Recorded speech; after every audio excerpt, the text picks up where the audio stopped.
जो package food है वो हमारे लिए किसी भी दृष्टि से स्वास्थ्यवर्धक नहीं है, वो हानिकारक है, क्योंकि उसमें जो आर्टिफिशियल प्रिजर्वेटिव्स, आर्टिफिशियल कलरेंट्स, फ्लेवरेंट्स, तरह तरह के एडिटिव्स डाले जाते हैं, वो सारे के सारे केमिकल्स वो जहर है।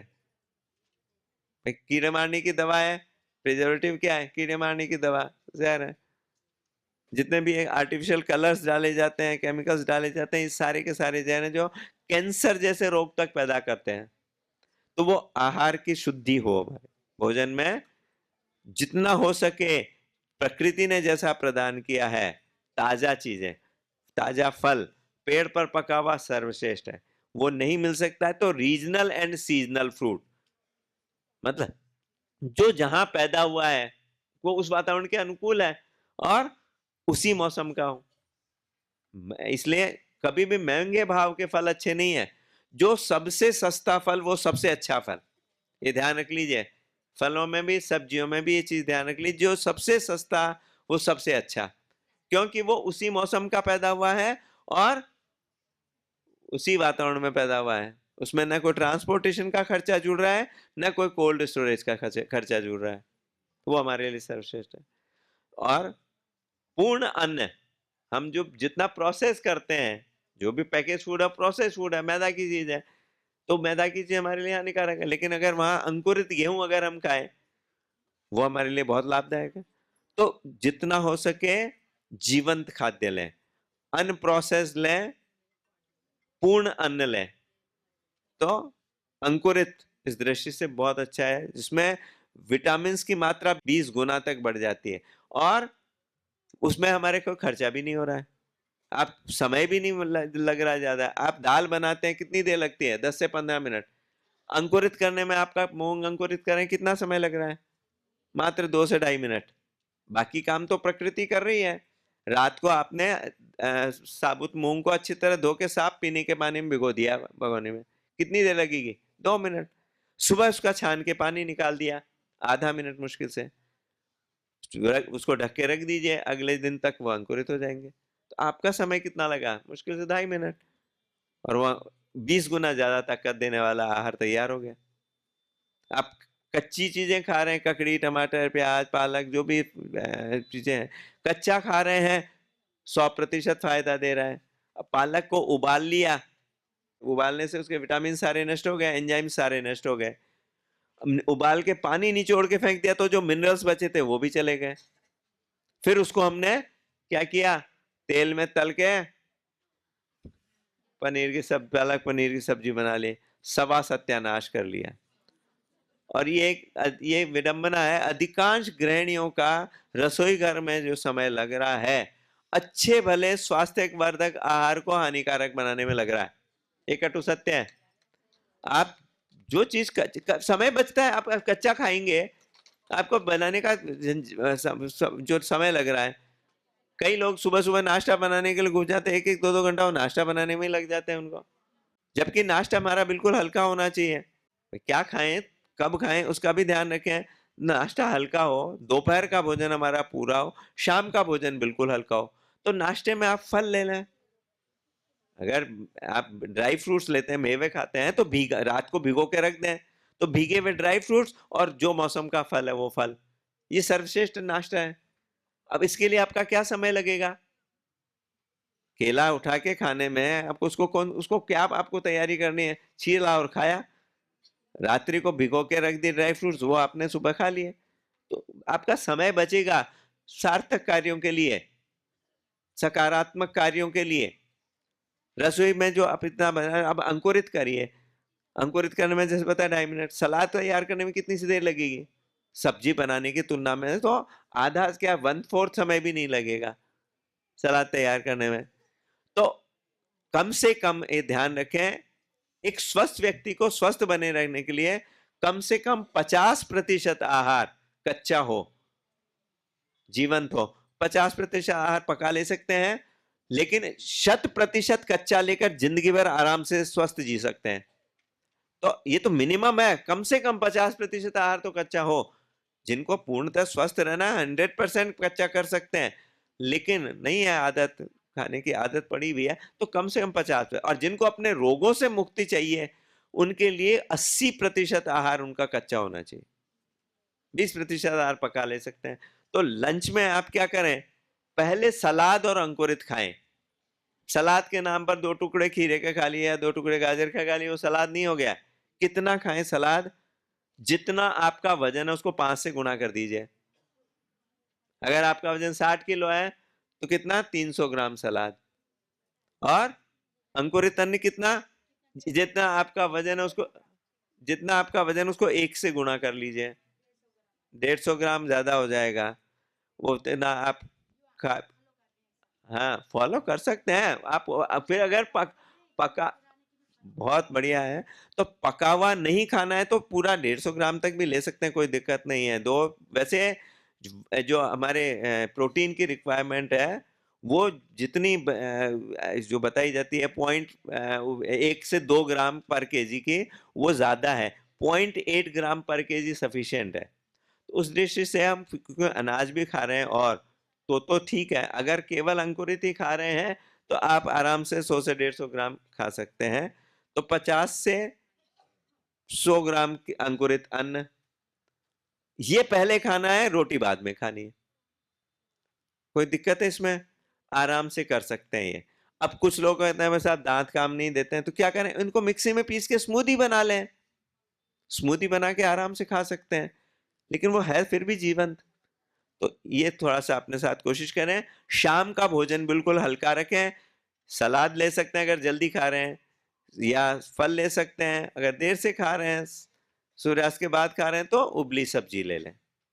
लेकिन जहां तक हो सके सूर्यास्त से पहले अगर भोजन करते हैं सर्वश्रेष्ठ है। ये आपका विहार का भी हिस्सा है, जीवनचर्या, क्योंकि देर रात्रि से भोजन करना रोगों को आमंत्रित करना है।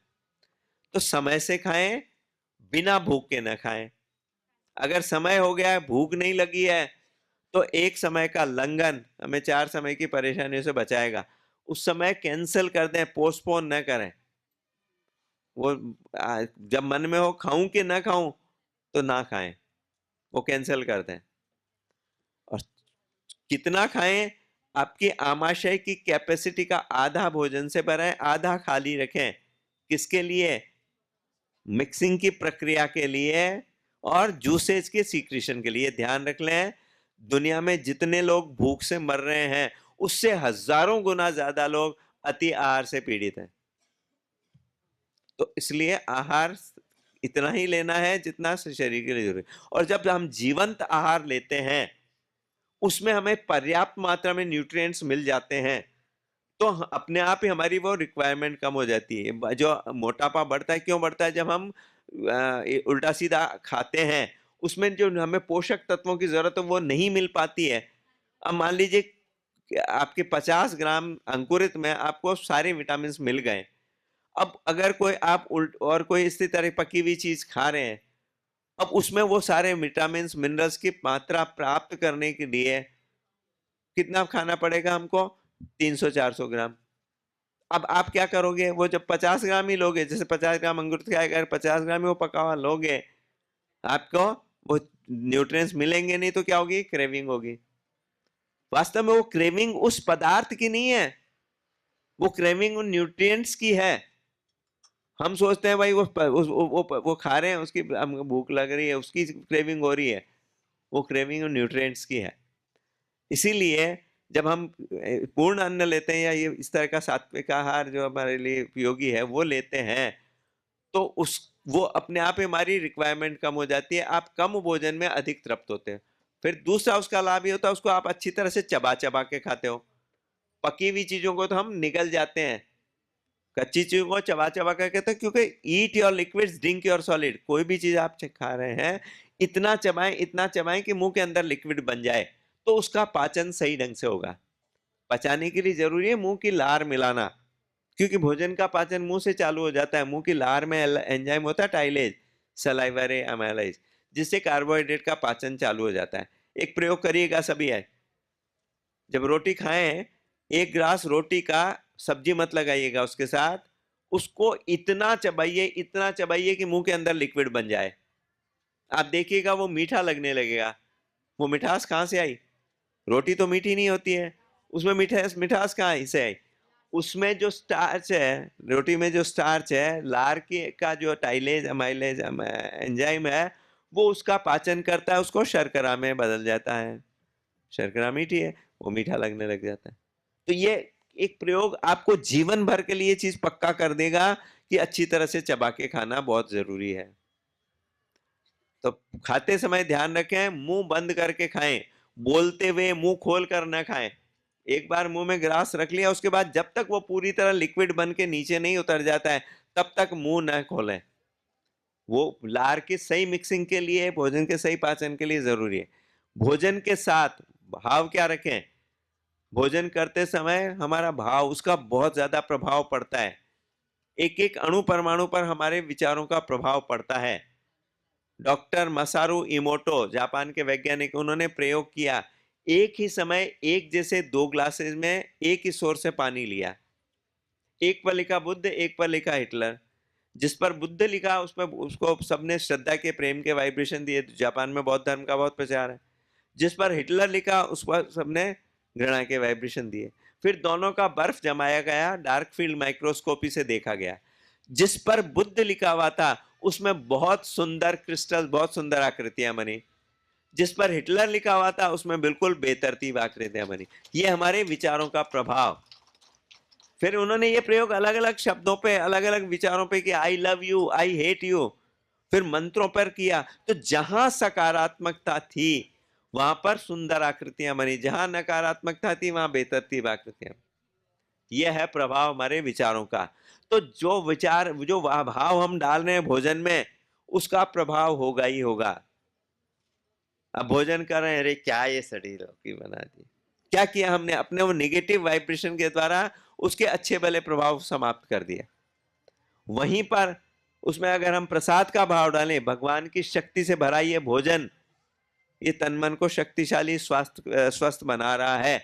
अब आपने उसको ग्रहण किया, आपने उसको प्रसाद बना लिया। तो हर भोजन को प्रसाद बनाकर ग्रहण करें। पानी भी पी रहे हैं, कोई लिक्विड पी रहे हैं, उसमें भी पॉजिटिव वाइब्रेशन डालें, वो उसको चरणामृत बनाकर पिए। पहले जो भोजन करते समय हाथ जोड़कर प्रार्थना करते थे, अभी भी करते हैं कई लोग। ब्रह्मार्पणम ब्रह्मवीर ब्रह्माग्नो ब्रह्मणाहुतम ब्रह्मैव तेन गंतव्यम ब्रह्म कर्म समाधिना। कोई मंत्र बोलने की जरूरी नहीं है। हमारी प्रार्थना उस भाषा में होनी चाहिए जिस भाषा में हम सोचते हैं, बोलते हैं नहीं। जिस भाषा में हम सोचते हैं तो वो प्रार्थना दिल से आएगी, वो वाइब्रेशंस असर करेंगे। शब्दों का भी महत्व होता है, उससे नकारा नहीं जा सकता है, लेकिन वो तब होता है जब उसको सही ढंग से उच्चारित किया जाए। अब गायत्री मंत्र बहुत प्रभावी है, पूरे वातावरण को शुद्ध करता है, इंटरनल वातावरण को ठीक करता है, हमारे रोगों को दूर करने में मदद करता है। लेकिन कब? जब उसको सही ढंग से उच्चारित किया जाए। अब गायत्री मंत्र को ओम भूर्भुवस्सुवः तत्सवितुर्वरेण्यं भर्गो देवस्य धीमहि धियो, इस तरह से अगर बोलेंगे इसका कोई प्रभाव नहीं होगा। जब उसको सही बलाघात के साथ उपयोग करेंगे उसका, ओम भूर्भुवस्सुवः तत्सवितुर्वरेण्यं, तो उनका प्रभाव होगा। लेकिन हम केवल शब्दों पर न जाएं, मुख्य बात है भाव। तो भाव क्या डालने हैं उसमें? प्रसाद का भाव डालें। भोजन करते समय क्रोधित होकर, चिंतित होकर, जल्दबाजी में भोजन न करें, क्योंकि जो भाव डालेंगे उसका प्रभाव होगा। बनाने वाले का भाव भी बहुत महत्वपूर्ण है। तो बनाते समय भी हम ध्यान रखें, भगवान का प्रसाद बना रहे हैं, इस भाव से बनाएं। ये एक वशीकरण मंत्र है। पति महाशय क्रोधीनाथ हैं, 1 महीने तक करके देखिएगा। भोजन बनाते समय भाव डालिए, वो बहुत प्यार वाले, बहुत प्रसन्न चित्त से, प्रसन्नता के साथ भोजन करने वाले हैं। ये भाव डालिए, 1 महीने में उनके अंदर परिवर्तन आ जाएगा। बच्चा खाता नहीं है, आप भोजन बना रहे हैं उसके लिए, मन में क्या चल रहा है? खाता तो है नहीं, नहीं खाएगा वो। उसके स्थान पर भोजन बनाते समय उसमें वाइब्रेशन बहुत प्यार से खाता है, और देखिए वो खाने लग जाएगा। तो ये हमारे भावों का प्रभाव। तो आहार हमारा ठीक करें हम, और फिर भी अगर गड़बड़ हो गई है, अपने आहार विहार विचार को ठीक करने के बावजूद भी, तो उसको ठीक करने के लिए प्राकृतिक चिकित्सा का हम प्रयोग करें।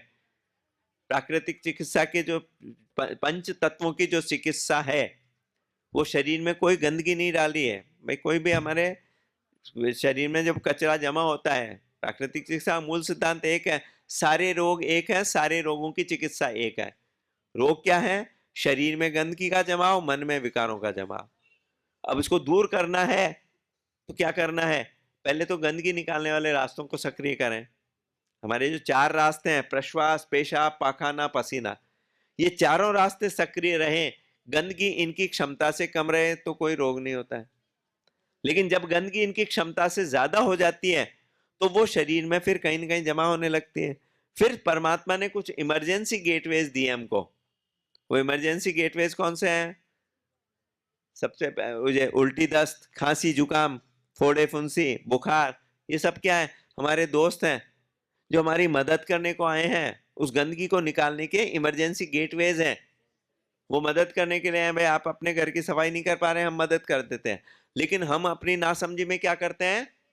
इनको दुश्मन समझकर दवाई रूपी डंडा लगाते हैं। क्या कर रहे हैं? वो गंदगी जो निकल जानी चाहिए थी उसको निकालने में सहयोग देने के स्थान पर हमने क्या किया? और अंदर वो तो गंदगी निकलने नहीं दी, एक गंदगी और डाल ली दवा की। दवाई का मतलब ही क्या है? दबाई। जो दबा रही है ठीक नहीं कर रही है, दबाई तो दबा रही है। तो ऐसा हम कार्य कर रहे हैं उसको अंदर भर के। तो उस समय ऐसा नहीं करना है। क्या करना है? पहला तो गंदगी डालना बंद कर दें। जब भी कभी ऐसी स्थितियां आती हैं तो सबसे पहला काम करें, उस समय अंदर डालना बंद कर दें, उपवास कर लें।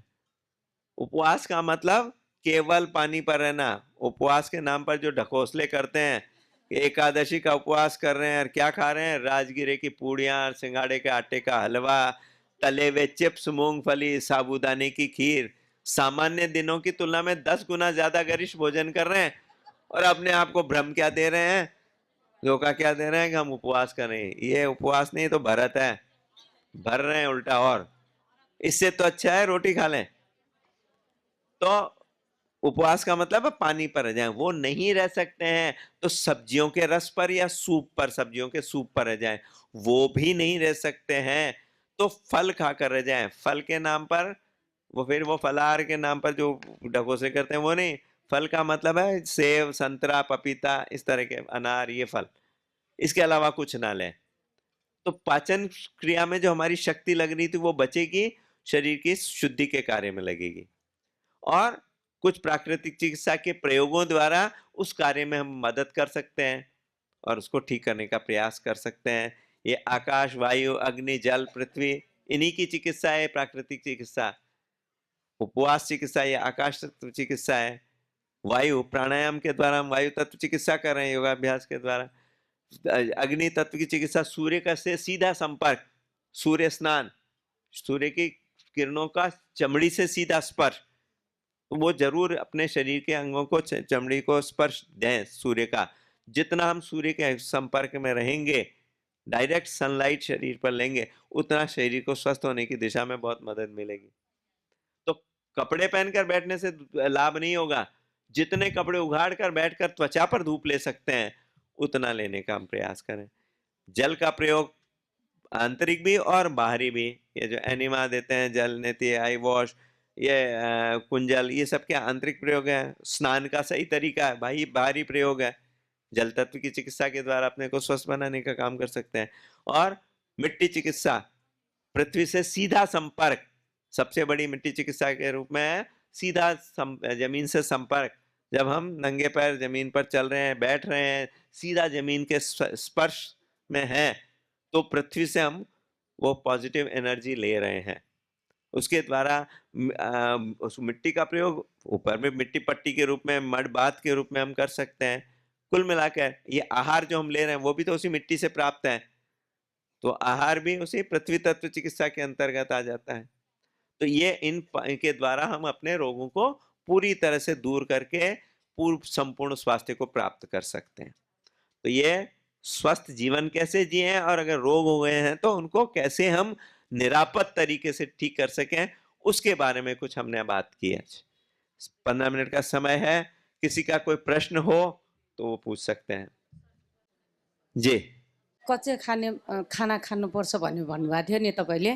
खा सकते हैं। देखिए एक बात ध्यान रखिए, कई लोगों को कच्चा खाने से गैस बनती है, वही ठीक है, उसका कारण क्या है वो जाने। वो कच्चा खाने से गैस नहीं बन रही, उसको चबा के नहीं खाने से गैस बन रही है, ध्यान रख लें। आप करके देख लीजिएगा, छोटे बच्चे को 6-8 महीने के बच्चे को अगर आपने किशमिश दे दिया, वो चबाता तो है नहीं, वो निकल जाएगा ऐसे कैसा, अगले दिन उसकी लैट्रिन में वो यूं का यूं निकल जाएगा, क्यों, वो पचा नहीं है। आप भी खा के देख लीजिएगा, अंकुरित मूंग है, मेथी अंकुरित करके 1 चम्मच उसके ऐसे निगल लीजिएगा, अगले दिन देखिएगा आपकी लैट्रिन में वैसा कैसा मिल जाएगा। ये ध्यान रख लें, जो पचेगा नहीं वो सड़ेगा। अच्छा से अच्छा भोजन भी अगर हमने चबाकर नहीं खाया है तो वो उसका पूरा, क्योंकि आंतों में दांत नहीं होते हैं, तो वो मिक्सिंग की प्रक्रिया होगी लेकिन वो कटेगा नहीं, टूटेगा नहीं। तो जब आप कच्चा खा रहे हैं, भाई जो पका हुआ है वो तो वैसे ही पिसा हुआ है, वो तो वैसे ही सॉफ्ट हो गया, तो वो तो पिस गया, तो उसको मिक्सिंग में दिक्कत नहीं होती। लेकिन जब आप कच्चा खाते हो, अगर अच्छी तरह से चबाते नहीं हो, मुंह के अंदर लिक्विड नहीं बनाते हो, तो जब वो आमाशय में पहुंचता है उसकी पूरी मिक्सिंग होती है, लेकिन चूरने का काम नहीं होता है वहां पर, उसको पूरी तरह से बारीक करने का काम नहीं होता है, वो दांतों के द्वारा होता है। वो जब हम नहीं करते हैं तो फिर उसका डाइजेशन प्रॉपर नहीं होता है, और जब प्रॉपर तरीके से डाइजेस्ट नहीं होता है, जो पचेगा नहीं वो सड़ेगा और गैस बनाएगा। गैस बनने का कारण वो कच्चा भोजन नहीं है, उसको चबा चबा कर न खाना है। जी, पेट की समस्या थी ना, उसके कारण वो दोनों को कैंसर हुआ। आपने जो बोला वो अच्छी है, इसका कारण आप व्याख्या कर दीजिए। देखिए उसका जो उन्होंने दुख पैदा किया ना, कैंसर जैसे रोगों का कारण मैंने बताया, डीप रिजेंटमेंट, दुख की बातों को घोटते रहना। हम जब वो घोटते रहते हैं तो शरीर में गांठें पैदा हो जाती हैं, वो कैंसर की गांठें बन जाती है। ये नकारात्मक विचारों का प्रभाव। डॉक्टर साहब, मेरे दोस्त डिप्रेशन में हुआ है, वो अंतिम अवस्था पुगे, वो आत्महत्या समेत कर रहा है। ये बोल रही है, ये लास्ट स्टेज में पहुंच के ये सुसाइड करने तक पहुंच गई थी। उसके बाद ये बोल रही है, इन्होंने समझाने के बाद भी वो बोल रही है मैं मुस्कुरा नहीं सकती अब। ये जो बात कही, एक बात अच्छी तरह समझ लीजिए, खुश होना चाहते हैं तो भगवान भी हमें दुखी नहीं कर सकता है, और अगर हम दुखी रहना चाहते हैं तो भगवान भी हमें खुश नहीं कर सकता है। दुनिया की कोई वस्तु, व्यक्ति, परिस्थिति न हमें दुखी करते हैं न हमें खुश करते हैं। वो परिस्थिति, एक ही परिस्थिति 10 जनों के सामने, क्या 10 का रिस्पॉन्स एक जैसा होता है क्या? कभी नहीं होता है। तो परिस्थिति में पावर नहीं है रिस्पॉन्स प्रोड्यूस करने की, वो हमारे विचारों में है। हम उस परिस्थिति के प्रति कैसा विचार करना चाहते हैं वो हमारी इच्छा है, हमारी चॉइस है। तो इसलिए ध्यान रख लें, अगर हम बदलना चाहें, हम स्वस्थ होना चाहें, तो कोई हमें बीमार नहीं बना सकता है। और अगर हम स्वस्थ ना होना चाहें, हम बीमार रहना चाहें, अपने नकारात्मक विचारों में रहना चाहें, तो हमें कोई ठीक नहीं कर सकता है। चलिए, बढ़िया बात। चलिए, ओम सर्वे भवन्तु सुखिनः, सर्वे सन्तु निरामया, हे भद्राणि पश्यन्तु मा कश्चित् दुःखभाग् भवेत्। ओम शांति शांति शांति। दोनों हाथ ऊपर उठाएं, हथेलियों को आपस में मसलें। इस सकारात्मक ऊर्जा को अपने मुखमंडल पर, अपने पूरे शरीर पर फैलाएं और अपने अंगों को वो प्यार भरा स्पर्श दें। मैं स्वस्थ प्रसन्न आत्मा हूं, ये शरीर भी पूरी तरह से स्वच्छ स्वस्थ है। ये वाइब्रेशन दें, अपने अंगों से प्यार करना सीखें। सभी को ओम